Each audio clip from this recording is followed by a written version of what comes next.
पुनर्जन्म अर्थात मरने के बाद फिर से नया जन्म होना, यह सत्य है या मिथ्या? इस बारे में आज तक विज्ञान किसी भी नतीजे पर पहुंच नहीं पाया है। हिंदू धर्म के अनुसार पुनर्जन्म को नकार पाना संभव नहीं है।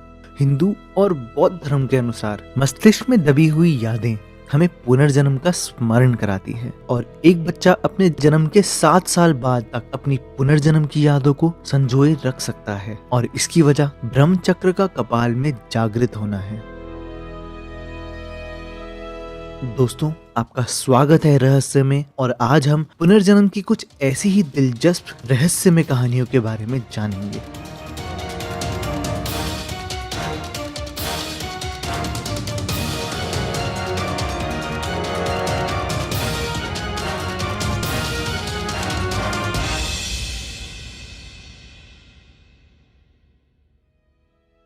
सन 1998 की बात है।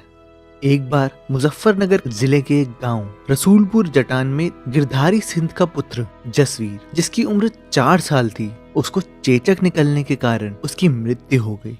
रात अधिक हो गई थी तो शरीर को रख दिया गया ताकि सुबह क्रियाक्रम के लिए शमशान ले जाया जा सके।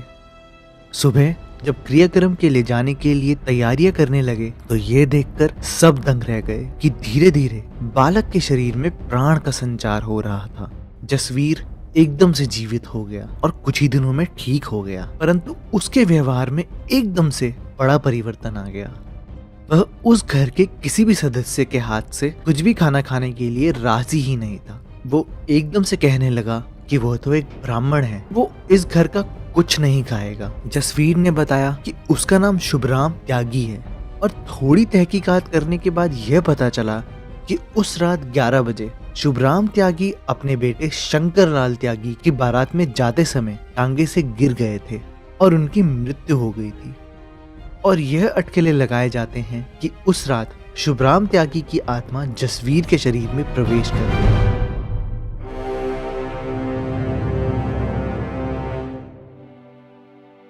11 दिसंबर 1926 दिल्ली में एक लड़की का जन्म हुआ और 4 वर्ष तक वह कुछ ज्यादा नहीं बोलती थी, परंतु जब उसने बोला तो सब दंग रह गए। उसने अपनी माँ से कहा कि उसका घर दिल्ली नहीं, उसका घर मथुरा शहर है जो 140 किलोमीटर की दूरी पर है। वो अपने पिछले जन्म में वहां रहती थी। उसका नाम लुद्दी था और उसके पति का नाम केदारनाथ चौबे था। शांति ने उस शहर के बारे में बताया और उसके कुछ विवरण भी दिए। चौंकाने वाली बात यह है कि उसे ये भी याद था कि उसकी मृत्यु अपने बच्चे को जन्म देते हुए हुई थी। कुछ सालों तक शांति के माता पिता ने उसकी बातों को गंभीरता से नहीं लिया, परंतु एक दिन परेशान होकर शांति की मां ने कहा कि बस अब वह अपनी बेटी की इन बातों को और अनदेखा नहीं कर सकती और एक दिन शांति के चाचा मथुरा तहकीकात करने गए।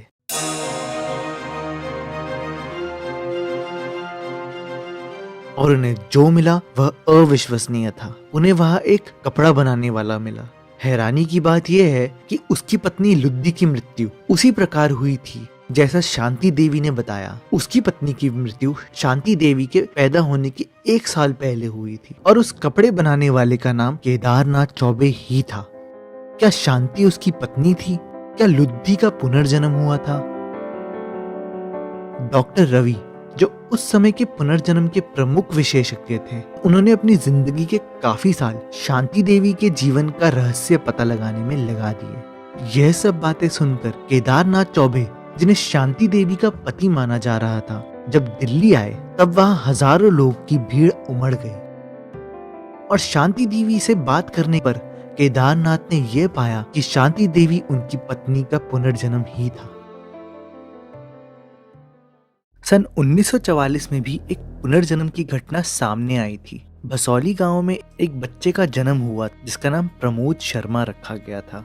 एक दिन जब उसकी माँ उसके लिए खाना बना रही थी तब प्रमोद ने अपनी माँ से कहा कि माँ, आपको खाना बनाने की जरूरत नहीं है, मेरी बीवी जो मुरादाबाद में ही रहती है वह मेरे लिए खाना बना देगी। दोस्तों, चौंकाने वाली बात यह है कि उस समय प्रमोद की उम्र सिर्फ 2 साल थी, लेकिन प्रमोद की माँ उस समय उस बात को मजाक में ले गई। जब प्रमोद 3-4 साल का था तब उसने अपने पिछले जन्म के बिजनेस के बारे में बताया कि वह अपने परिवार के साथ मोहन ब्रदर्स नाम की बेकरी शॉप चलाता था। उसने बताया कि वह बहुत अमीर भी था और वह अपने परिवार वालों को दही खाने से भी रोकता था और खुद दही को हाथ भी नहीं लगाता था। उसने बताया कि पिछले जन्म में दही खाने के कारण ही उसकी तबीयत खराब हो गई थी और बाथरूम में नहाने पर उसकी मृत्यु हो गई थी। यह सब बातें सुनकर उसके माता पिता बहुत ही हैरान और परेशान हो गए थे कि क्या हमारा प्रमोद अब ठीक होगा, क्या ये हमेशा ऐसा ही रहेगा। तो प्रमोद के बार बार कहने और अपने पुनर्जन्म के राज को जानने की इच्छा से उसके माता पिता उसे मुरादाबाद लेकर गए, जहाँ प्रमोद के अनुसार उसने अपना पिछला जन्म बिताया था। वहां जाकर यह पता चला कि मेहरा नाम का परिवार एक बेकरी शॉप चलाता था, जिस शॉप का नाम था मोहन ब्रदर्स। उस दुकान के मैनेजर प्रमोद मेहरा की मृत्यु सन 1943 में हुई थी और उनकी मृत्यु का कारण पता लगाने पर यह पता चला कि एक बार दही खाने से उनकी तबीयत खराब हो गई थी और डॉक्टर के कहने पर दवाई वाले पानी से नहाते समय उनकी मृत्यु हो गई थी। दोस्तों, पुनर्जन्म के किस्से केवल भारत में ही नहीं परंतु और भी देशों में हुए हैं, जिसमें से एक घटना थाईलैंड की है। थाईलैंड के श्याम नाम के स्थान पर रहने वाली एक लड़की का अपने पुनर्जन्म के बारे में ज्ञात होने का विवरण मिलता है। एक दिन उस लड़की ने अपने परिवार वालों को बताया कि उसके पिछले जन्म के माँ बाप चीन में रहते हैं और वह उनके पास जाना चाहती है, उनसे मिलना चाहती है। चौंकाने वाली बात यह है कि थाईलैंड में पैदा होके भी उस लड़की को चीन भाषा का अच्छा खासा ज्ञान था। यह सब बात फैलते फैलते चीन पहुंची और जब उस लड़की की पुनर्जन्म की माँ को यह पता चला तो वह उस लड़की से मिलने थाईलैंड आ गई। लड़की ने अपनी पुनर्जन्म की माँ को देखते ही पहचान लिया। बाद में उस लड़की को इस जगह से ले जाया गया जहाँ वह पहले जन्म में रहती थी और उसके पुनर्जन्म से जुड़े कई ऐसे सवाल पूछे गए और हैरानी की बात यह है, हर बार उस लड़की ने सही जवाब दिया। लड़की ने अपने पुनर्जन्म के पिता को भी पहचान लिया। पुनर्जन्म लेने वाले दूसरे व्यक्तियों की तरह इस लड़की को भी अपनी मृत्यु और पुनर्जन्म की अवस्थाओं के बीच की स्थिति की स्मृति थी। ऐसी ही एक दिलचस्प कहानी सीरिया के लोगन हाइट्स शहर की है। एक बार एक बच्चे के सिर पर जन्म से ही एक लाल निशान था। धीरे धीरे जब उस बच्चे ने बोलना सीखा तब उसने अपने माता पिता को यह बताया कि पिछले जन्म में एक कुल्हाड़ी से मारकर उसकी हत्या की गई थी और उसके सर पर जो निशान है वह भी असल में उसी कुल्हाड़ी से लगी चोट से है। यह सब सुनने के बाद उसके माता पिता चकित रह गए, परंतु उन्हें पुनर्जन्म पर विश्वास था, इसलिए वे उसे उस घटना को अच्छी तरीके से याद दिलाने के लिए अलग अलग गांव लेकर गए। एक गांव जाकर लड़के को वहां कुछ जाना पहचाना लगा और वह अपने आप ही आगे बढ़ने लगा और एक आदमी से जाकर उसने पूछा कि क्या तुम लैश हो। उस आदमी ने जवाब दिया, हाँ। लड़के ने बोला, क्या तुम्हें याद है कि मैं तुम्हारा पड़ोसी हुआ करता था।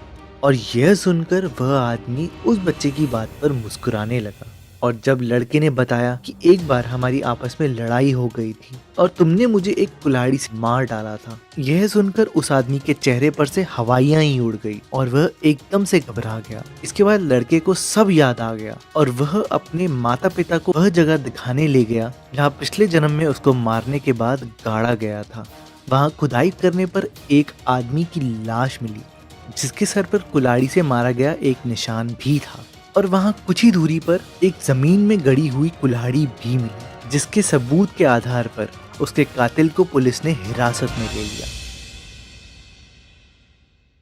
दोस्तों, इन पुनर्जन्म की बातों में कहीं ना कहीं कुछ तो सच्चाई है। तो अगर आप पुनर्जन्म की बातों पर विश्वास रखते हैं तो हमारी वीडियो पर लाइक करें और अगर आप नहीं भी रखते तो भी हमारी वीडियो पर लाइक करें। तो दोस्तों, ये थी कुछ पुनर्जन्म की रहस्यमय कहानियां और अगर आप ऐसी कहानियों में दिलचस्पी रखते हैं तो प्लीज हमारे चैनल को सब्सक्राइब करें, इस वीडियो को लाइक करना ना भूलें और मिलते हैं आपसे अगले हफ्ते।